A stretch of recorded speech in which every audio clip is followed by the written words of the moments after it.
let's discuss all the latest updates in the disappearance of Nancy Guthrie. Please note that this content is for adults only. Viewer discretion advised. If you haven't yet, hit the subscribe, like, and share.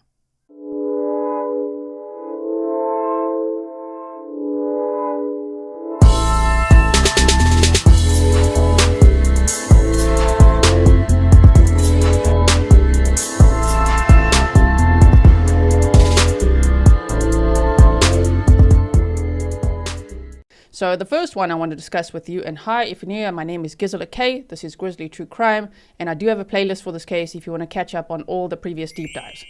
A source close to the Guthrie family says key details about how Nancy Guthrie was discovered missing on Sunday, February 1st have been reported incorrectly.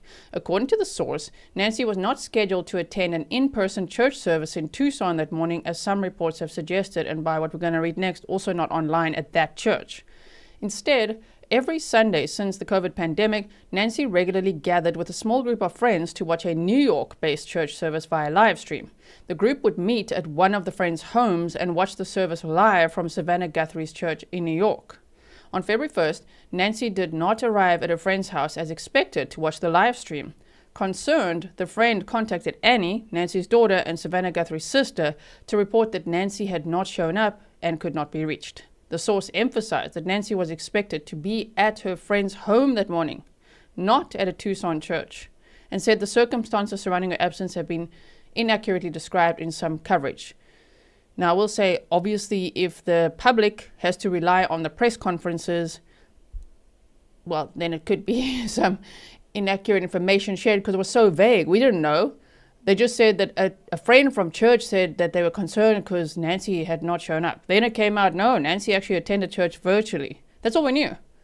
Okay, well, we didn't even know it's about a New York-based church. So this is new information, and it does help just for, some clarity in the situation.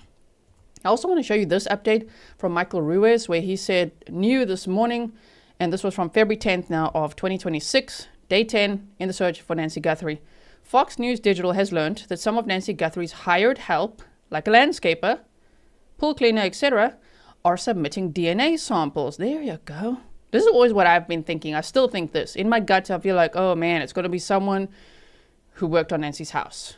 And that someone could have also worked on Annie's house, which is maybe why they've been there with the blue gloves and taking photos and maybe collecting some evidence, because maybe there's DNA on the tools in her garage, for all we know. Maybe it's the same handyman and they're just checking or collecting more DNA. I don't know. There's many, many possibilities in this case still right now. So they said it's significant because it reveals that they did get some DNA from inside the home or from the collection of evidence at the scene, says Randy Sutton, a retired Las Vegas police lieutenant and founder of the Wounded Blue. So now they're going to be comparing that DNA to either eliminate individuals or obtain information about them. Now, the next thing I'm going to say comes with a trigger warning if there's any family watching, because I'm not saying that Nancy was brutally murdered. Okay, I know I want to keep the hope alive, okay, that she's still going to be found. But I do want to share just a highlight of a story that I've covered before, the case of Marsha Norman, which I've linked in the description box for you. It's also linked in the other coverage I've done on Nancy's case, because this case just reminds me of that somehow, right? And I'll tell you why, okay? Marsha Norman was 82 years old, and she was living alone in Washington State in the Thurston County area. She was last seen on April 1st of 2025. The last person she was seen with was her handyman, Jeffrey Ziz, a former pastor who had 5 children, but turned out to be a registered sex offender. Okay, so Jeffrey Ziz, from early days when Marsha was reported missing, found nowhere at her home. No one knew where she was. Missing person, okay? So Marsha, 82 years old, missing. Jeffrey Ziz, handyman for 2 years. He was a person of interest almost immediately because he was the last person to see her then, right? And he had dinner with her. When detectives went to his house, they found a 5-page letter detailing a fantasy of a burglary and a sexual assault of one of his clients. And he wanted it to be an elderly client. So Marsha was so kind after having this handyman for 2 years to invite him into her home and say, come and have some dinner with me. I've cooked something. I'm alone. Let's share a meal. Guess what he did? That guy tortured Marsha Norman with a pneumatic nail gun. Okay, she was bound at the wrists and ankles with long black Velcro straps. She was beaten, blunt force trauma. Her death was not instantaneous, is what the sheriff said there. It took hours from the onset of injuries. And they said her injuries were consistent with torture. Now, what's the motive there? Was it financial? No. What was it? They don't really know, except that it was a fantasy of his and that he had some fixation and obsession with Marsha, an 82-year-old lady living by herself. So, I don't know, man. Covering that case it just helped me at least consider that as a possibility in this case, rather than looking at the usual suspect, which I totally understand as well, and will not be shocked if it turns out to be someone in Nancy's network, close network, you know what I mean?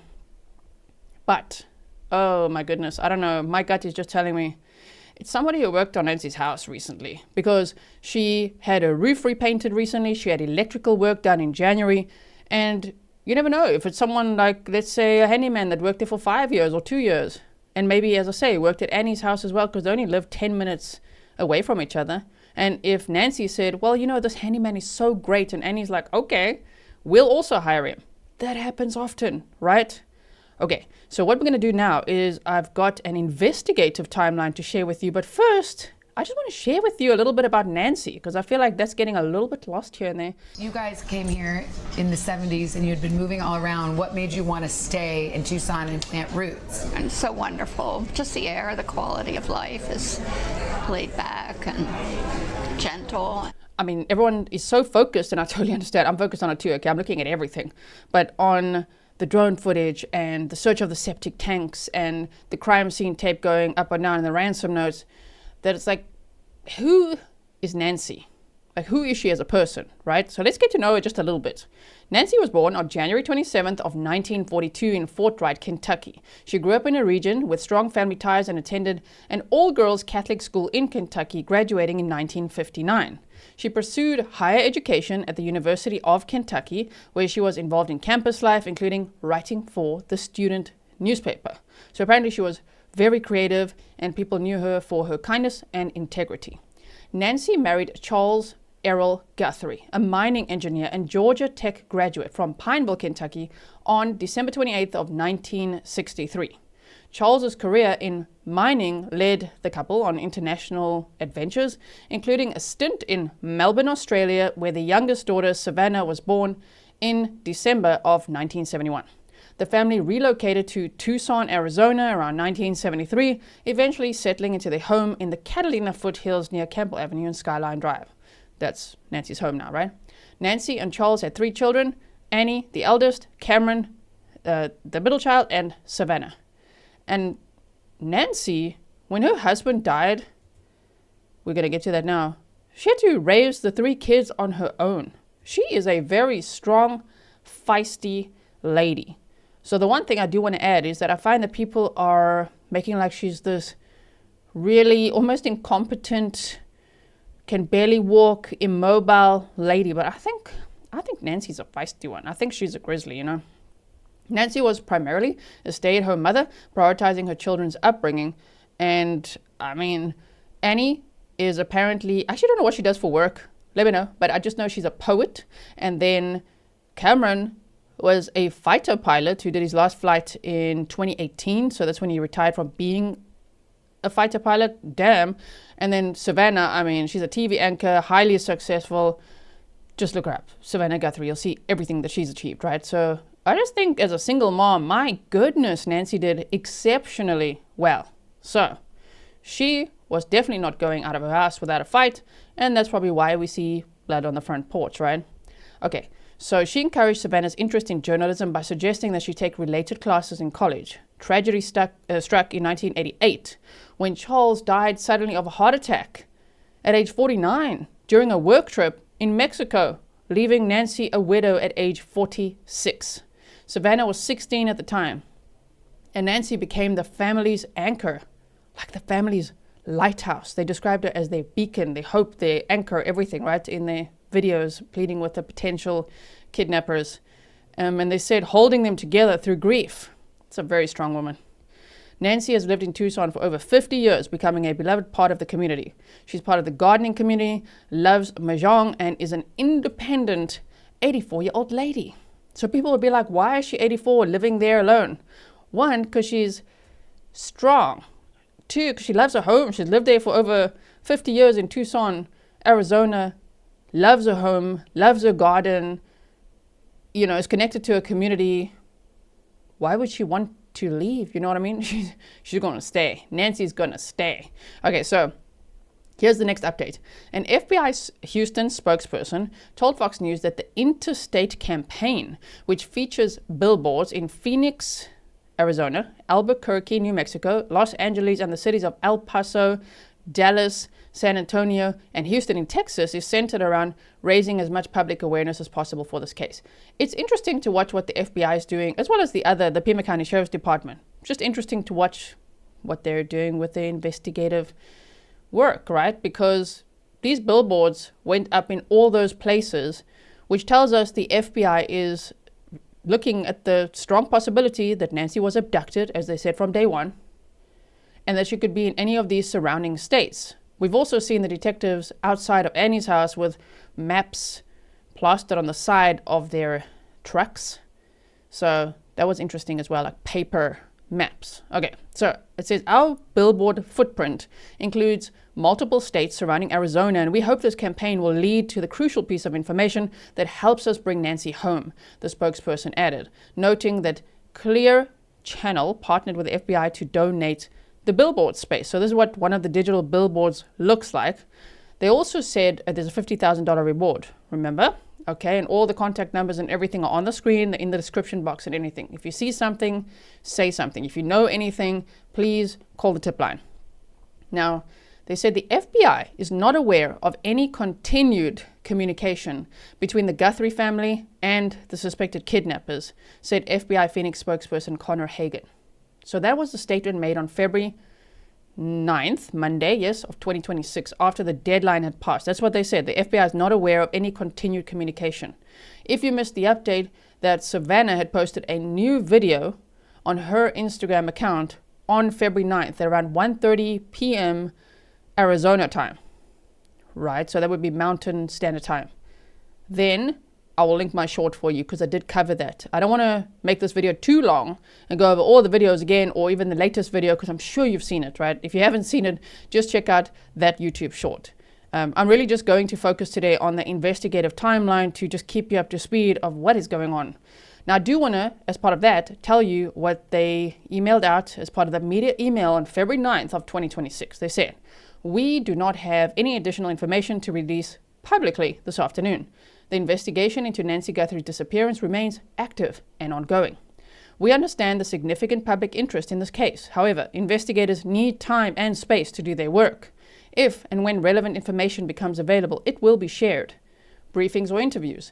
There are no press briefings scheduled at this time. Sheriff Nanos is not conducting one-on-one interviews and remains the sole department spokesperson.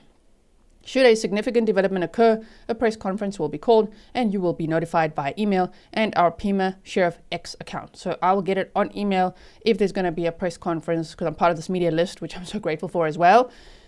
So I can stay in the know of what's going on from their side, because, you've got to watch what the Pima County Sheriff's Office is saying, what the FBI is saying, what the news is saying, what's happening there, boots on the ground. There's so much, right, to follow.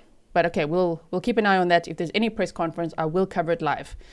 Investigation. It says this: "Many of you observed an active law enforcement presence at the Guthrie residences over the weekend." Yes, we did. Okay, that activity will continue tonight and into tomorrow as part of the ongoing investigative process, including the expansion of the search and follow-up on new leads. This is all part of the investigative process as the search for Nancy expands and new leads come in. To preserve the integrity of this criminal investigation, details of that process are not being released at this time. Well, that all sounds very interesting. Ransom. They said the FBI is handling all aspects related to any ransom note or notes or communications involving the Guthrie family. Any inquiries regarding this matter should be directed to the FBI Public Affairs Office. Tips. We appreciate the media's assistance in helping get information to the public. Thousands of calls have been received across multiple tip lines and investigators continue to review them. Anyone who believes that they have information that may assist investigators is asked to call all those numbers on the screen, and they say video or pictures can also be uploaded via the QR code attached, and this is what they attached. So you can scan that if you have video or pictures that you want to upload that could help find Nancy. Now, let's quickly go over, I promise you, I will not go over all of this again. I know we've been through it a few times and you're probably like, we've done it already, Gisela. I'm like, I love timelines. I could go over this in detail 100 times, but I will go to the next slide very soon. I just want to tell you one thing about this with this updated timeline the sheriff shared, right? When we got a little more information. And we started day one. The investigative timeline, Saturday, January 31st of 2026. We know that Nancy went to Annie's house and with an Uber, a family dropped her off, and then the garage door opened and garage door closed. Okay, we know that. Okay, so the only thing I'll point out, if you want to just pause to read all this, if you don't know about it, but I'm sure you do, feel free to do that. But look, day one was February 1st of 2026, meaning day one, the search for Nancy Guthrie. Okay? All I want to say is I see it quoted all the time on all these panels online and everywhere that the person who took Nancy was in the home for 41 minutes. And I just like factual timelines. And all I want to say is, no, it seems like they were more, the software detected the person on camera, and then 16 minutes later, the pacemaker app shows a disconnect from the phone. That's it. That's what I have, 16 minutes. So I would think the doorbell camera disconnected, the person went to the back, and then maybe there a person was detected on camera. The camera was also taken. Maybe they broke in there. But that whole thing there, I think it was 16 minutes. From breaking into the home to Nancy's phone not connecting with her pacemaker app. 16 minutes. Yes, 41 minutes spent around her home. 16 minutes taking her, I think, in my opinion, based on the timeline. Okay, let's quickly look at what have they been doing. Now we're focusing only on the investigative timeline. Like, what have they been up to, right? Monday, February 2nd, and I won't look at the ransom notes in this video, okay? Because I just feel like now that the deadlines are passed, there's no communication, all of that. It was probably a hoax, right? I hope they find those people and arrest them. They've already arrested one person. They sent in a fake ransom note. So, okay. Monday, February 2nd of 2026, day 2. Authorities announced that they were treating Nancy's disappearance as a criminal investigation, and they said that they believe she was taken against her will from her home. They declare it a crime scene based on concerning circumstances, including signs of foul play. Crime scene tape is deployed around the property to secure the area. Authorities called on neighbors to share surveillance footage. Blood was found on the front porch, later confirmed to be Nancy's, increasing concerns of foul play. Evidence collection begins immediately, and deputies note blood drops on the front porch. DNA was proven to be Nancy's. Cameras removed. Nancy's personal items left behind: phone, wallet, keys, car, hearing aid, medications. And homicide detectives are involved from the start. So we saw that, right, from the first day. So it was actually day 2. Tuesday, February 3rd of 2026. The FBI involvement begins early due to the interstate kidnapping potential. Agents assist the Pima County Sheriff's Office in evidence processing and particularly digital forensics. So phone data, tower dumps, geofencing warrants for advanced timing events, data preservation. Nancy's phone is recovered and reviewed for clues, and I'm sure they've taken, all the extraction they need from all the phones of all the family members, meaning her daughter Annie, her son-in-law, whoever else may have been at the dinner party, anyone else that Nancy interacted with recently, including the friend she was supposed to be at that morning at the church meetup and all of that, right? Okay, so neighbors are urged to review home camera footage. Also, PCSO Sheriff Nanos publicly states the case is being treated as an abduction and a crime. Wednesday, February 4th, day 4 in the search for Nancy. Gas station footage was requested by detectives Circle K about a vehicle of interest. Search and rescue helicopter was deployed briefly, and officials continue to canvass the neighborhood and interview potential witnesses. On day 5, fresh crime scene tape wraps the entire house. So the crime scene tape was put up and taken down, and then when the FBI got involved, more tape was put up, and everyone was very upset by that, which I understand. Why not just keep it secure, right? Okay, but the FBI got involved. They're like, ooh, crime scene tape going back up, and then they went there for a follow-up search. They removed the tape hours later. PCSO, FBI agents, and K9 units swarm the property. The FBI removes a camera from the roof and tows a dark-colored SUV from the garage for forensics, which was Nancy's car.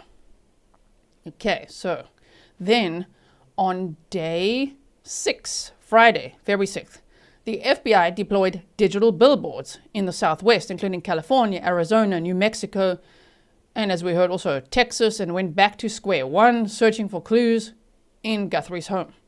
Evidence bags, detectives on the roof, agents searching, all of this happened as well. Then it was long live streams with people boots on the ground, right? Which I appreciate watching everything that's going on. I'm sure you're also watching all of that.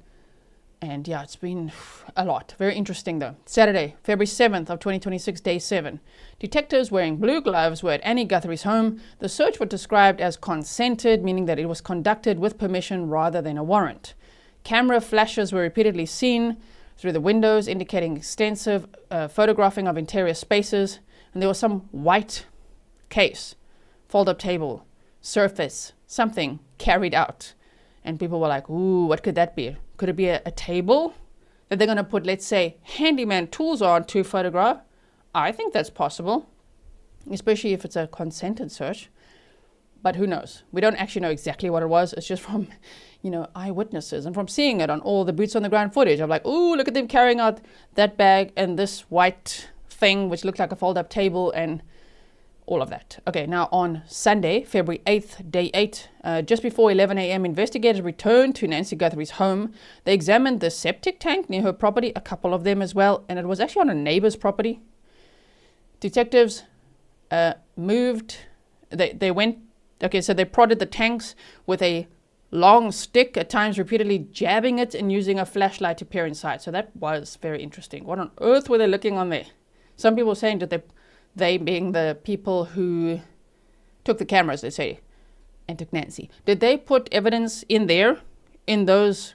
Some people said there's storm drains, sinkholes, manholes, septic tanks. I think it was confirmed later as septic tanks, but that was very interesting to see them doing that. I think the fear was, oh my goodness, are they looking for a body in there? I don't know. So I don't know what they found from there or what they were looking for.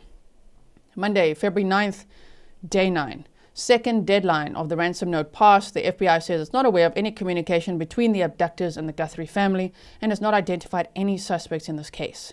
Tuesday, that's where we are now, everyone. February 10th of 2026, day 10. Here we are. What's going to happen today? Well, we already know from that media briefing that they said that they are going to have more law enforcement presence there, right? So they said many of you observed an active law enforcement presence at the Guthrie residences over the weekend. That will continue tonight and into tomorrow as part of the ongoing investigative process, including the expansion of the search and follow-up on new leads. So we'll have to see what all they get up to today. But I really do hope that they'll find Nancy soon. I do just want to highlight that it's only day 10. Yes, it's already day 10, and it's very concerning because an 84-year-old with a pacemaker needing blood pressure medications, she needs to be found, right? I understand that part of it. But as from the investigative timeline, it's only day 10, and they've done so much already. So I think we just have to be patient and just see. I think we just have to wait and see who's going to get arrested. Honestly, I think that's where we're at. They're saying foul play and abduction. I really, really hope. That would be amazing if they could find Nancy alive and well. That would be the best outcome. Obviously, she'd be very, very traumatized. But based on if you hear what the sheriff's saying and even just seeing Savannah's latest video and everything, it just seems like, okay, who did what and who's getting arrested and when? I think that's probably what we're all waiting for at this point. Looking forward to hear your thoughts below. What do you think? Especially of the ransom note, the first deadline, the second deadline, asking for $6 million in cryptocurrency and all of that. Did you know there was a recent case of 2 Scottsdale, Arizona teenagers that targeted a home? I think it was an elderly couple. They went in there, held them hostage, and they demanded $66 million in cryptocurrency. And they were arrested and are being charged as adults. Those are the only headlines I know. I have not done a deep dive into that, but I'm like, oh my word, teenagers. Imagine if it's 2 teenagers that took Nancy. Because some people also say, why would someone take an 84-year-old abduct them and try to hold them for ransom. Well, if it's 2 teenagers, they might want a really easy target. I don't know. But I just don't know if the ransom angle, I think that's past now, right? Not sure about that. I feel like now we're really looking at a foul play investigation, and we're probably waiting to see who's going to get arrested and when. And whoever does get arrested, now I'm going to snark at them. You know it. So even though right now I hold myself back, I think of all possibilities, of course, but the minute somebody's arrested, we're going to snark at them. We're going to be like, what the hell were you thinking? And all of that. Either way, I hope that there will be answers soon. I will keep you posted. Please make sure you check out my community tab, that you check out my YouTube shorts, because I update you there as well, right? Like yesterday, I did some updates on the case via YouTube shorts, because sometimes there's only like 1 or 2 things to say. Today, we had a few things to say. All right, I think I've updated you on everything that I wanted to today. I'm just checking everything that I've got all these tabs open.